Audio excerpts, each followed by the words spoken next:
4 bölüm. Kожоюндар. Асманда теңиргени бар экенин билип, кулдарыңарга адилеттүү, туура мамиле кылгыла. Туруктуулук менен сыйынгыла, сергектик менен, ыраазычылык билдирүү менен сыйынгыла. Биз үчүн да сыйынып тургула. Кудай бизге өзүнүн сөзүн таратышыбыз үчүн, Машаяктын жашыруун сырын жар салышыбыз үчүн эшик ачсын. Мен ошол жашыруун сыр үчүн камакта отурам. Бул жашыруун сырды кандай жар салышым керек болсо, ошондой ачып беришим үчүн сыйынып тургула. Вакыттан пайдаланып сырттагыларга акыл эстүүлүк менен мамиле кылгыла. Сөзүңөр туз менен татытылгандай дайыма жагымдуу болсун. Ар бир адамга жооп бере билгиле.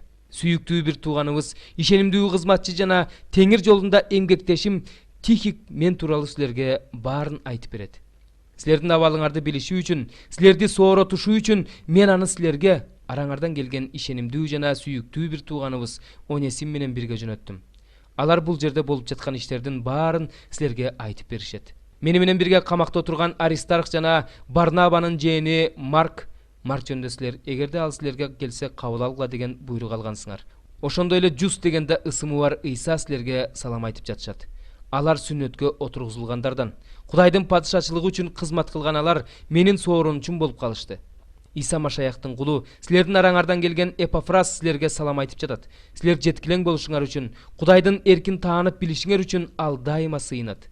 Ал силер үчүн жана Лаодикеядагылар менен Жераполдогулар үчүн өзгөчө кам көрүп жатат деп күбөлөндүрөм. Сүйүктүү дарыгер Лука менен Демас силерге салам айтып жатышат. Лаодикеядагы бир туугандарга жана Нимпанга, анын үйүндө чогулган жыйынга салам айтып койгула. Бул катты окуп чыкканыңардан кийин Лаодикеядагы жыйында окугудай кылгыла. Лаодикеядан келген катты силер да окугула. Архипке айтып койгула. Теңирден алган тапшырмасын аягына чыгарсын. Мен Павыл бул саламды өз колум менен жазып жатам.